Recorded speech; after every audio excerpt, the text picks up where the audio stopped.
दोस्तों, प्रकृति का एक सीधा नियम है कि पेड़ों पर बंदर एवं पक्षी रहते हैं और पानी में मछलियाँ। आप भी ऐसा ही मानते होंगे, क्योंकि आपने शायद मैंग्रोव किलीफिश के बारे में नहीं सुना।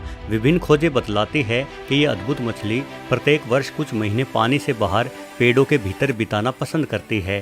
पेड़ों की सड़ी गली शाखाओं में निवास करती है मछली अपने शरीर में भी इस तरह के बदलाव कर लेती है, जिन बदलावों से ये पानी से बाहर हवा में सांस लेने की काबिलियत हासिल कर लेती है। किसी जीव द्वारा अपना प्राकृतिक निवास छोड़कर महीनों तक जिंदा रहना बहुत ही हैरानी की बात है, लेकिन मछलियों की यही खूबियाँ तो इन्हें ब्रह्मांड की अलग ही जीवन धारा से जोड़ती हैं। वैज्ञानिक मानते हैं कि पृथ्वी समेत जिस ग्रह पर भी जीवन मौजूद है, वहाँ सबसे पहले जीवन पानी में ही पनपा होगा। सीधे स्थल पर जीवन उत्पन्न होना संभव नहीं है। पानी में पनपा जीवन ऐसे ही मछलियों के गुणों के जरिए स्थल पर आया, जो मछलियां मैंग्रोव किलीफिश की भांति अपने भीतर बदलाव करने में माहिर थी। यदि हम विज्ञान की बात छोड़ दें और धार्मिक दृष्टि से देखें, तो भगवान विष्णु का प्रथम अवतार भी मछली के रूप में ही माना जाता है। यानी धार्मिक दृष्टि से भी ये साबित किया जा सकता है कि जीवन की शुरुआत समुद्रों से ही हुई थी और मैंग्रोव किलीफिश जैसी मछलियों के कारण ही जीवन स्थल पर फैल पाया।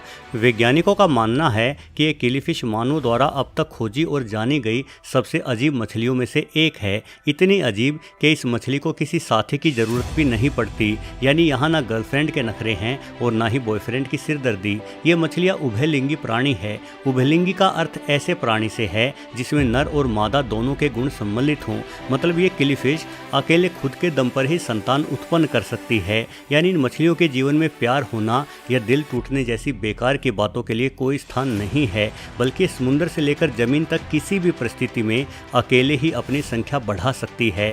मैंग्रोव किलीफिश इंसानों के साथ बहुत ही अच्छा दोस्ताना व्यवहार रखती हैं और यदि आप सिर्फ एक किलीफिश को पालतू बनाकर एक्वेरियम या किसी तालाब में रखते हैं, तो कुछ ही महीनों में एक अकेली मछली से ही आपके पास बहुत सारी किलीफिश हो जाएंगी। वैसे हम यदि इंसानों की बात करें, तो आपको क्या लगता है कि कोई इंसान बिना पानी के कितने दिनों तक जिंदा रह सकता है? शायद एक सप्ताह। और यदि गर्मी का मौसम हो और उस इंसान को रेगिस्तान में छोड़ दिया जाए, तो मुश्किल से वो इंसान कुछ घंटों तक ही जिंदा रह पाएगा। शरीर में पानी की कमी होते ही हमारे शरीर का तापमान अप्रत्याशित रूप से बढ़ जाता है, जिससे पसीने के रूप में हमारे शरीर के अंदर मौजूद पानी भी बाहर आ जाएगा। निर्जलीकरण के कारण हमारी मांसपेशियां कमज़ोर होते हुए खून गाढ़ा हो जाएगा और उसके बाद दिल की धड़कन बेहद तेज होकर हम बेहोश एवं कोमा की हालात में चले जाएंगे। वहीं दूसरी ओर ऊंट जैसे कुछ जानवर हफ्तों तक तपते रेगिस्तान में भी बिना पानी के जीवित रह लेते हैं। कुछ अन्य प्रजातियों के जानवर भी कई महीनों तक बिना पानी के जीवित रह सकते हैं। लेकिन क्या आप जानते हैं कि पानी के बिना सूखे रेगिस्तान में भी सबसे अधिक समय तक जीवित रहने की क्षमता किसी स्थलीय जीव में नहीं, बल्कि पानी में रहने वाली एक मछली में ही है। सुनने में यह बात भले ही अजीब लगे, किंतु यदि हम ऑस्ट्रेलियाई लंगफिश की बात करें, तो ये मछली सूखे रेगिस्तान में भी बिना पानी के कुछ दिन या सप्ताह तक नहीं, बल्कि सालों तक जिंदा रह सकती है। ऑस्ट्रेलिया के साथ साथ ये मछली अफ्रीका के कुछ हिस्सों में भी देखी जा सकती है। पानी में सांस लेने के लिए गिल्स के साथ साथ लंगफिश के पास स्थल पर सांस लेने के लिए एक जोड़ी फेफड़े भी होते हैं। लंगफिश मीठे पानी की मछली है, यानी समुद्रों की बजाय दलदल और नदियों में रहना पसंद करती है।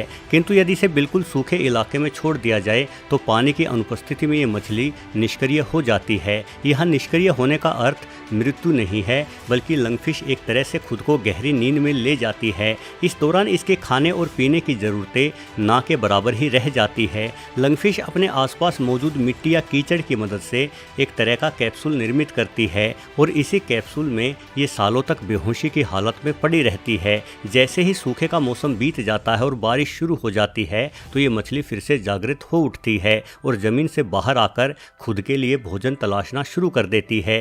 दोस्तों, अपने आप को विपरीत परिस्थितियों से बचाने के लिए जीव अनेकों विशेष गुणों को खुद में धारण कर लेते हैं और नए गुण धारण करने की क्षमता मछलियों में सबसे अधिक होती है।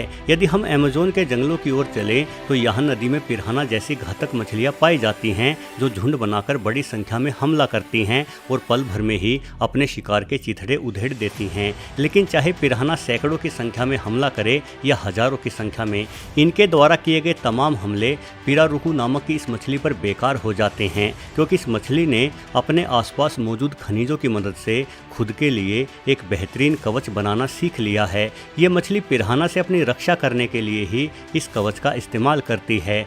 200 किलो तक भारी हो जाने वाली पिरारुकू करीब 10 फीट तक लंबी हो जाने वाली मछली है और ये मछली भी हवा में सांस लेने में सक्षम है। हालांकि पानी से बाहर ये लंबे समय तक जीवित नहीं रह पाती, बल्कि शरीर की नमी सूखने के कारण जल्द ही मारी जाती है। पिरारुकू को मीठे पानी की सबसे बड़ी मछलियों में से एक माना जाता है और ये करीब 1 दिन तक आसानी से पानी के बाहर जीवित रह लेती हैं। एक और मछली है जिसे न सिर्फ पानी से बाहर आने के लिए बल्कि उड़ जाने के लिए भी जाना जाता है। फ्लाइंग फिश, जिसे एक्सोसोइटिडाई भी कहा जाता है, पृथ्वी का एकमात्र ऐसा दुर्लभ जीव है जो पानी के अंदर और हवा दोनों ही स्थानों पर तैर सकता है। ये मछलियाँ उष्णकटिबंधीय महासागरों में रहती हैं। हालांकि ये मछली पक्षियों की तरह न उड़कर तेज गति हासिल करते हुए ग्लाइड करती है, किंतु जानकारों की माने तो फ्लाइंग फिश बड़ी ही आसानी से पानी की सतह से 150 फीट की ऊंचाई पर 70 किलोमीटर प्रति घंटे की रफ्तार लिए आसानी से आधा किलोमीटर तक उड़ सकती हैं। इन मछलियों की लंबाई करीब 1.5 फीट तक हो सकती है। अपने उड़ने की इस कला के कारण ये फ्लाइंग फिश शिकारियों की पकड़ में जल्दी से नहीं आती, किंतु इंसान इस मछली को बड़ी ही आसानी से शिकार बना लेते हैं। असल में फ्लाइंग फिश रोशनी की ओर वैसे ही आकर्षित होती है जैसे कीट पतंग होते हैं, जिस कारण मछुआरे रात को अपनी बोट की लाइट जलाकर इस मछली को आसानी से पकड़ लेते हैं। बोट की तेज जलती हुई लाइट को देखकर ये मछली खुद ही बोट पर लगे जाल में आकर फंस जाती है। वैसे वर्तमान फ्लाइंग फिश छोटे आकार की होने के कारण इंसानों की पकड़ में आसानी से आ जाती है, किंतु जीवाश्मों की खोज करने वाले वैज्ञानिकों ने करोड़ों साल पुराने फ्लाइंग फिश के ऐसे जीवाश्म खोजे हैं जो फ्लाइंग फिश आकार और बनावट में किसी ग्रेट व्हाइट शार्क जैसी ही होती थी।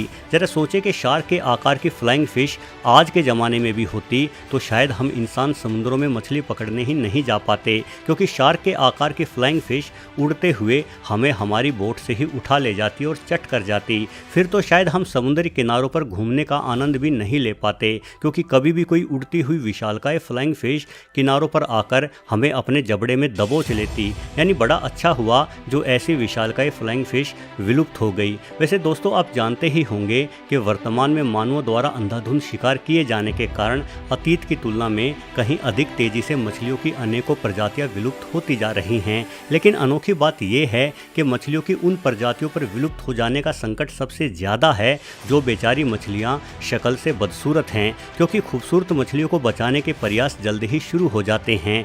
फ्रांस में हुई एक रोचक स्टडी में पता चला है कि वर्तमान में इंसानों द्वारा केवल खूबसूरत मछलियों को ही बचाने की कोशिशें की जा रही हैं। इस स्टडी में पाया कि जो मछली लंबी पूंछ, पतली गर्दन और विभिन्न चटक रंगों को खुद में समाये हुए होती है, उन मछलियों के शिकार को इंसानों द्वारा बिल्कुल भी प्राथमिकता नहीं दी जाती, बल्कि यदि ऐसी मछली मछुआरों के जाल में फंस जाए तो या तो मछुआरे उन मछलियों को एक्वेरियम वालों को जिंदा बेच देते हैं या उनकी खूबसूरती से प्रभावित होकर उन्हें वापस समुद्र में फेंक देते हैं। सिर्फ इतना ही नहीं, बल्कि खूबसूरत मछलियों की भोजन के रूप में भी कोई मांग नहीं है। खूबसूरत मछलियों को खाने के लिए खरीदार ही नहीं मिलते। मछली खाने के शौकीनों को भी लगता है कि खूबसूरत मछलियाँ पानी से भरे शीशों के पिंजरों में सजाने के लिए ही होती हैं, खाने के लिए नहीं। वैसे भी कहा जाता है कि इंसान के दिल में प्यार की भावना जागृत करने में सौंदर्य का सबसे बड़ा योगदान है। अक्सर हमारे द्वारा खूबसूरत चीज़ों को प्यार मिलता है और बदसूरत चीज़ों को नफरत। वीडियो देखने के लिए आपका बहुत बहुत धन्यवाद।